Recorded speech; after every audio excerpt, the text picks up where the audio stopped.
खुद को RTE activist बताकर गरीब बच्चों के स्कूलों में दाखिले दिलवाने के लिए पालकों से मोटी रकम लेने वाले शाहिद शरीफ की पोल खुल गई है।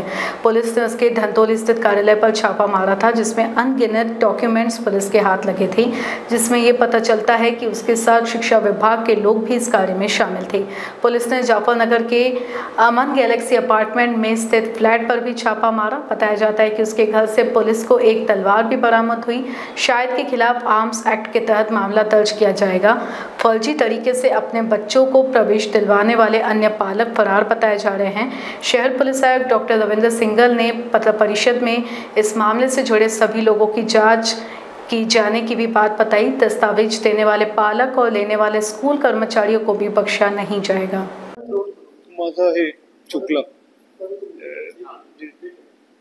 आरटीई संदर्भात काय कारवाया झालेल्या आहेत आणि काही पालक जे आहेत त्यांच्या विरोधातही कारवाई सुरू आहे। मुख्य आरोपीचा सर्च आपण करताय, त्याचे घर हाऊस सर्च कुठे झालं जी, याच्यात आमच्याकडे सीताबर्डी आणि सदर पोलीस स्टेशन मध्ये 2 गुन्हे दाखल झालेले आहे आणि त्या अनुषंगाने जो मुख्य आरोपी आता पण निष्पन्न झालेला आहे तो एक कमिटी जी असतात त्याच्या पण भाग होता, तो कमिटीचा मेंबर होता आणि त्याला हे सगळे कसे कसे सगळं चालतो ही सगळी त्याला माहिती होती आणि त्या अनुषंगाने त्यांनी त्याचे नॉलेजचा फायदा घेऊन इथे असे फसवणूक केलेली आहे।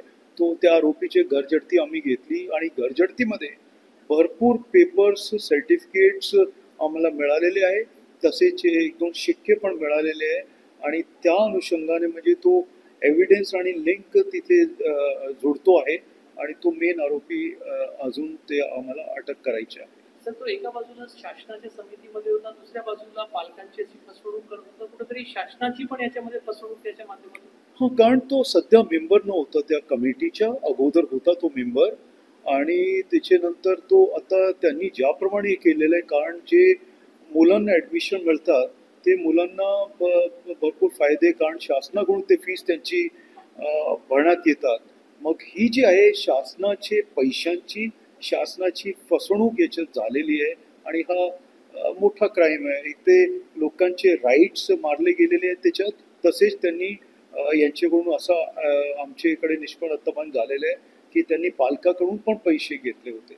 मग हे फार कलिष्ठ आणि असा एक केस आहे। त्याच्यामध्ये 2 पालकांना आतापर्यंत अरेस्ट झाली, ती इतर सर्व पालकांनाही तशीच कारवाई होईल किंवा आपण ते सिलेक्टिव्ह ते इन्व्हॉल्वमेंट पाहून असं करतो?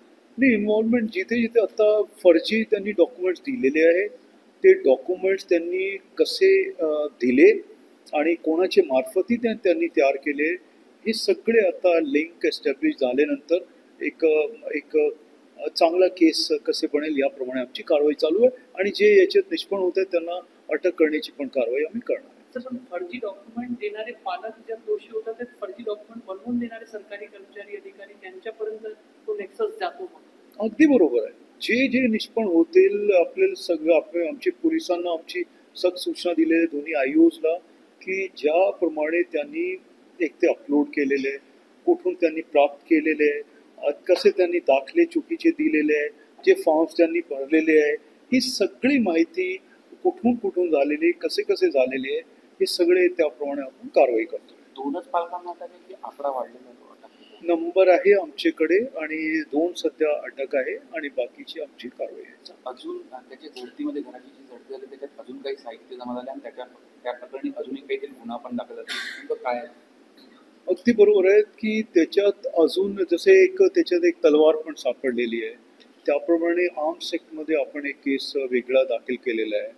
तर हे जसे आणि पेपर्समध्ये पण अजून स्क्रुटिनी चालू आहे आमच्याकडे की इतकी मोठी संख्यामध्ये आहे, तर त्याच्यातून अजून त्यांनी काय चूक केलेली आहे किंवा फसवणूक केलेली आहेत का ती पण आम्ही माहिती घेतो आहे, व्हेरीफाय करतोय आणि अजून जर आम्हाला सेक्शन्स वाढवण्याची गरज पडली ते सेक्शन वाढवू, जर नवीन केस बनत असेल तर ते आम्ही करू। सर, तुम्ही स्टँडचा उल्लेख केला होता थोड्या वेळ,